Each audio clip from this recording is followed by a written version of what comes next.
அவர் எந்த ஒரு அடிப்படையான மக்கள் பிரச்சனையை பற்றியும் பேசணும்.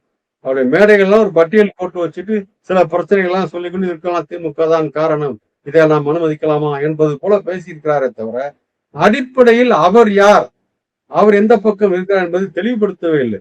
எடுத்துக்காட்டாக பாரதிய ஜனதா கட்சியினுடைய அவர்கள் தன்னுடைய கொள்கை சித்தாந்த எதிரி, கொள்கை எதிரி என்றெல்லாம் சொல்கிறார். அந்த கொள்கை எதிரியை பற்றி ஏன் வாய் திறந்து பேச மாட்டேன் மறுக்கிறார்? இதுவரைக்கும் அவரு போற போக்குல நம்முடைய சித்தாந்த எதிரியை அனுமதிப்போமா என்று கேட்பார். எல்லாம் அனுமதிக்க மாட்டோம் என்று சொல்வார்கள். அதோட சரி. ஆனால் திமுக தலைமையை, திமுக ஆட்சியை வரிக்கு வரி விமர்சித்து அப்படித்தான் பேசி வந்திருக்காரு.